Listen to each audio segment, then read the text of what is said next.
भगवतो अरहतो सम्मा सम्बुद्धस्य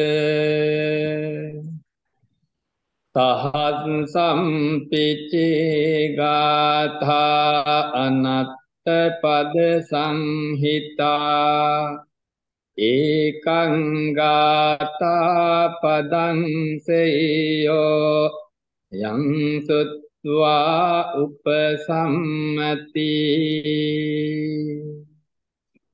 विकार की 1000 गाथा सुनने से एक भलाई की काम की गाथा सुनने से महत्वपूर्ण होते हैं।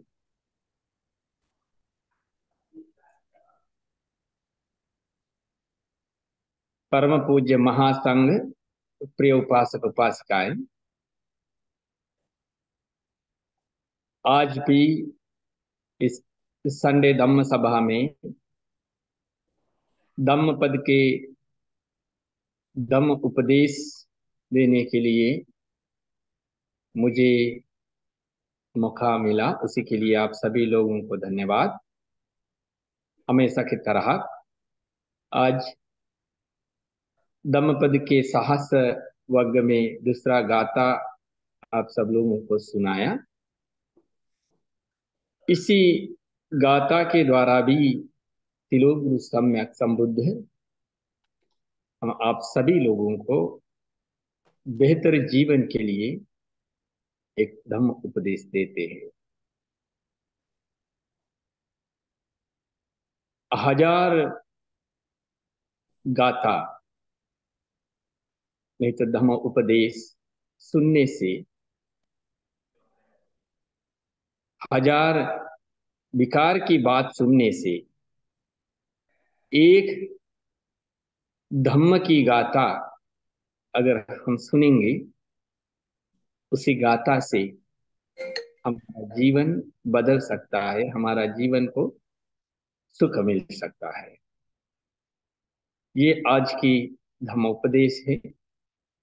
इसी धम्मोपदेश के साथ साथ एक युद्धकालीन घटनाएं भी आते हैं।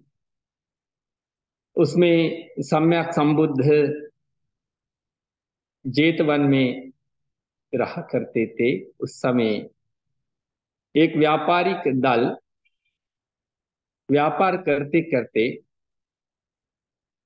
और देश से बाहर विदेश में नौका के द्वारा समुद्र में भी चलता रहा।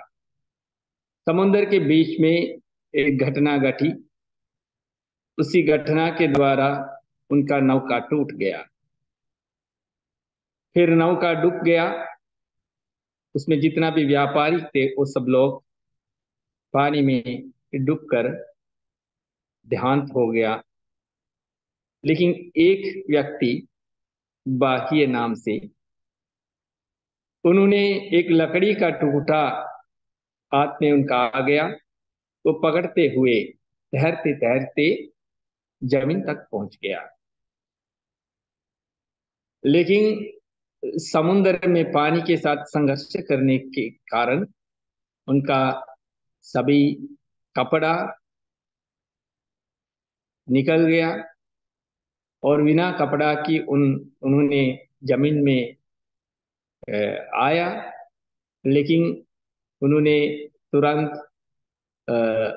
जहां उन्होंने जमीन पे आया वहां पे कुछ लकड़ी तोड़ करके उसी लकड़ियों से एक साथ जोड़कर एक वस्त्र बना करके उन्होंने पहन लिया। फिर उनका हाथ में कुछ भी नहीं है, खाने पीने के लिए कुछ नहीं है, पहनने के लिए कपड़ा नहीं है। इसलिए उन्होंने जहां लोग आता जाता है वहां जाकर वहां पे बैठकर रहने लगा। फिर उधर से गुजरने वाला लोग सोचा ये बहुत साधक है, नहीं तो ये एक साधु है, सिद्धि साधु है, इसीलिए ये अरहंत तत्व भी पाया होंगे, क्योंकि लकड़ी का जो वस्त्र पहने हुए हैं, देखने में ऐसे सिद्धि एक बाबा की तरह दिखाई दे रहा है। इसलिए लोग इन पर इसी तरह देखते हुए विश्वास करके लोगों ने इनको भोजन की व्यवस्था और अन्य कपड़ा सामग्री की व्यवस्था देने लगा। फिर ये भी अभी इनको अपना जीवन के लिए बहुत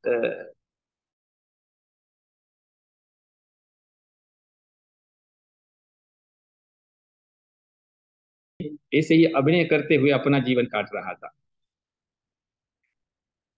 फिर एक दिन जो ब्रह्म ने इनको देख रहा है, क्योंकि इससे पूर्व किसी एक जन्म में जो ये बाह्य, नहीं तो अभी ये कपड़ा मतलब जो लकड़ी जो चीर करके जो कपड़ा बनाया, इसलिए इसका नाम दारुकीर्य बाबा नाम से उनका प्रसिद्ध हो गया उसी इलाके में। जो ये बाह्य नहीं तो दारुकीर्य जो महाब्रह्म के साथ दोस्ती था किसी एक पूर्व जन्म में। फिर ये महाब्रह्म ने अपना दोस्त दारुकीर्य को देख रहा है इसी हालात में। अभी ये अरहंत जैसा लोगों के समक्ष जो इन्हीं लोगों से लाभ ले रहा है, लेकिन असली में ये अरहंत नहीं है। इसलिए ब्रह्म ने सोचा ये दारुकीर्य को मार्गदर्शन करना है।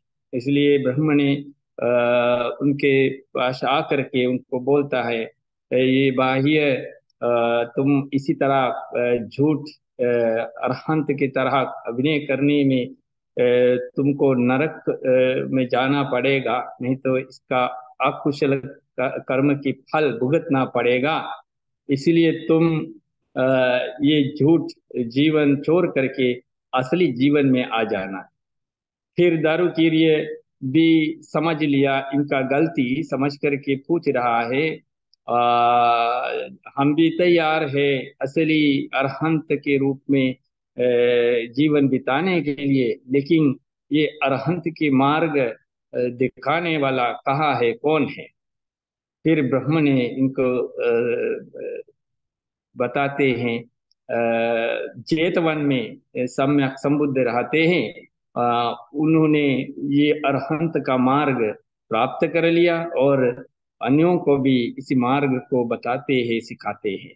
फिर दारुकीर्य ने जल्दी जल्दी बुद्ध को मिलने के लिए उसी लकड़ी के कपड़ा से ही दौड़ के आ रहा है। मेहनत से दिन रात चलते हुए सम्यक संबुद्ध तक पहुंचते हैं। लेकिन जो सम्यक संबुद्ध तक जो पहुंचा, उस समय सम्यक संबुद्ध की भिक्षा का समय थे। इसलिए बुद्ध ने रास्ता में भिक्षा में चल रहा है, भिक्षा के लिए चलता रहा। तो दारुकीर्य ने बुद्ध के पास आ गया, आकर के सम्यक संबुद्ध से पूछ रहा है, हे भगवान, मुझे भी ये अरहंत का मार्ग के लिए कुछ उपदेश दे दीजिए। सम्यक संबुद्ध पहले बार जो पूछने में इनकार करते हैं, बताते हैं अभी हम लोग ये भिक्षा करने जा रहा है, ये भिक्षा करके फिर भोजन करेंगे, कहीं बैठकर फिर आराम से धम्म उपदेश देंगे। फिर दारुकीर्य बोल रहा है, नहीं मुझे जल्दी है, इसीलिए इतना समय बिता नहीं सकता है, आप मुझे जल्दी धम्म उपदेश दे दीजिए। बुद्ध दोबारा भी बताते हैं ये भोजन की समय उसी के लिए सही नहीं है, इसीलिए भोजन के बाद ही करेंगे। लेकिन उन्होंने बताता है आपका जीवन भी कभी कहीं कुछ हो सकता है, कोई विश्वास नहीं है, उसी समय तक आप अगर चला जाए तो धम्म सुनने का समय नहीं मिलेगा। और मेरा जीवन भी अनित्य है, कभी कहीं कुछ हो सकता है उस समय, इसीलिए आप जल्दी मुझे धम्म को सुनाइए। फिर तीसरा बार भी बुद्ध ने इनकार करते, लेकिन तीसरा बार भी वो रिक्वेस्ट करने के बाद सम्यक संबुद्ध उनको छोटा सा धम्म उपदेश देते हैं। बुद्ध समझाता है, दिट्टे दिटमत्तं भविष्यति, सुते सुतमत्तं भविष्यति, मुते मुतबत्तं भविष्यति, विඤ्ञाते विඤ्ञातमत्तं भविष्यति। ऐसे करके वो दारुखीर्य को बुद्ध ने उपदेश दे रहा है। जो चीज हम देखते हैं, वो देखने वाला जो चीज के साथ हम जोड़ने के पहले, मतलब अटैचमेंट के पहले ही उसको छोड़ देना। और जो भी हम सुनते हैं, वो भी हम उसके साथ चिपकने के पहले, नहीं तो वो हम अटैच होने के पहले ही उसको छोड़ देना। और दिट्टे दिटमत्तं भविष्यति, मुते मुत सुते सुतमत्तं भविष्यति, मुते मुतमत्तं भविष्यति। जो भी चीज जो मुझे लगता है, नहीं तो टच हो जाता है, वो सब के साथ हम अटैच होने के पहले ही छोड़ दो। और विඤ्ञाते विඤ्ञात मत्तं भविष्यति, जो मेरा मन में आता है, वो भी उसी चेतनाओं के साथ जो अटैचमेंट होने के पहले ही उसको छोड़ दो। ये अभ्यास सम्यक संबुद्ध ने दारुकिरी को दे दिया। इसी अभ्यास के द्वारा अरहंत तक पहुंच सकता है। फिर दारुकिरीय ये गाथा सुनते सुनते ही उन्होंने अरहंत तत्व प्राप्त कर लिया, इतना जल्दी। फिर दारुकीरिय ने सम्यक संबुद्ध जो उनका अवस्था देख करके सब सम्यक संबुद्ध से दारुकीरिय ने रिक्वेस्ट करते हैं उनको प्रवृत्ति लेना है, बुद्ध की अनुयायी बनना है। फिर सम्यक संबुद्ध कहते हैं, इसी कपड़े में आपको संघ में आ नहीं सकता है, भिक्षु नहीं बन सकता है। क्योंकि दारुकीर्य ने किसी एक कभी भी पूर्व जन्म में कभी उन्होंने इससे पूर्व किसी अष्टपरिष्कार नहीं तो किसी चीवरदान, किसी को पूजा ही नहीं किया, इसीलिए उनको एयु भिक्षु उपसंपदा दे नहीं सकता था। इसलिए सम्यक संबुद्ध कहते आप जाइए जा करके पर्याप्त जो चीवर और की व्यवस्था लेके आइए, तब हम आपको भिक्षु बना देंगे। फिर उन्होंने उसी के लिए निकला, जो एक अष्टपरिष्कार नहीं तो छीवर ढूंढने के लिए। जाते जाते उन्होंने रास्ता में ही एक पशु का प्रहार से जो दारू के लिए देहांत हो गया। फिर सम्यक संबुद्ध भिक्षाटन करके फिर वापस विहार चलते हैं। तो रास्ता में आते वक्त जो बुद्ध देखते हैं और अन्य महासंघ देखते हैं, दारुकीर्य रास्ता में किनारे उनका लाश पड़े थे, वो इसी दुनिया को छोड़ दिया है। फिर सम्यक संबुद्ध के उपदेश से वो महासंघ सब मिल करके इनका दाह संस्कार कर लिया। और उसके बाद जो महासंघ और सम्यक संबुद्ध बुद्ध विहार आया। फिर बुद्ध विहार आकर के उसी दारुकीर्य का बारे में सम्यक संबुद्ध से पूछा, तो सम्यक संबुद्ध ने बोला, ये दारुकीर्य अरहंत तत्व प्राप्त कर लिया था। फिर महासंघ बुद्ध से पूछता है, ये क्या बात है, उन्होंने कौन सा प्रयास किया अरहंत तत्व पाने के लिए? बाकी बहुत सा प्रयास करते हैं तब भी अरहंत तत्व बहुत मुश्किल है, लेकिन उन्होंने कैसे अरहंत तत्व प्राप्त कर लिया? उन्होंने ऐसे प्रवचन भी नहीं सुना, केवल आपसे दो शब्दों को सुना, उससे कैसे हो सकता है? फिर सम्यक संबुद्ध बताते हैं, सहस्रम पिचे गाता अनंत पद संहिता, एकं गाता पदं सेयो यं सुत्वा उपसम्मति। हजार बिना काम की बातों को सुनने से एक काम की अगर गाथा हम सुनते हैं, तो उसी गाथा के कारण, उसी धम्म के कारण हमको अरहंत तत्व नहीं तो हमको इसी सांसारिक दुख से मुक्ति पा सकता है। यही आज की धम्म उपदेश। इसी धम्म उपदेश से भी अब हम सभी लोगों को यही मार्गदर्शन मिलते हैं।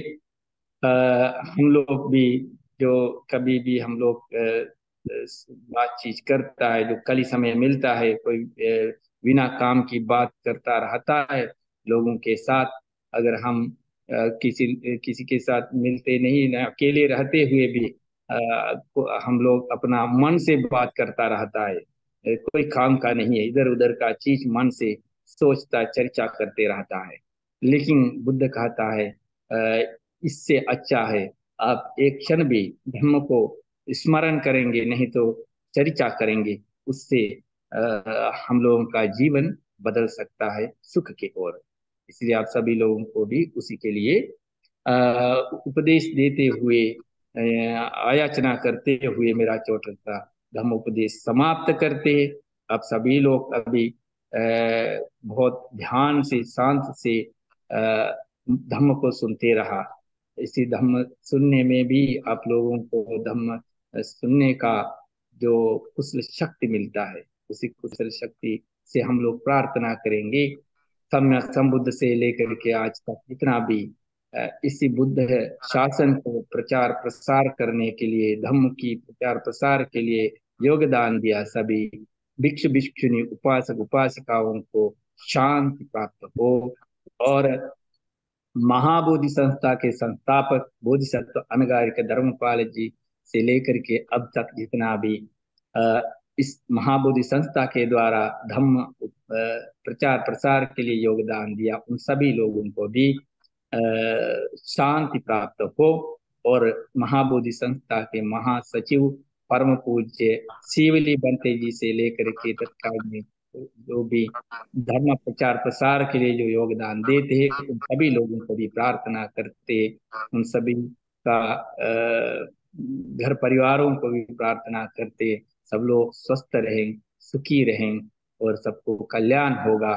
तिलो गुरु सम्यक संबुद्ध की महाकरुणा शक्ति, महाशील शक्ति, महाज्ञान शक्ति से आप सबका मनोकामना सफल हो जाए, सबको कल्याण हो, प्रार्थना करते हैं।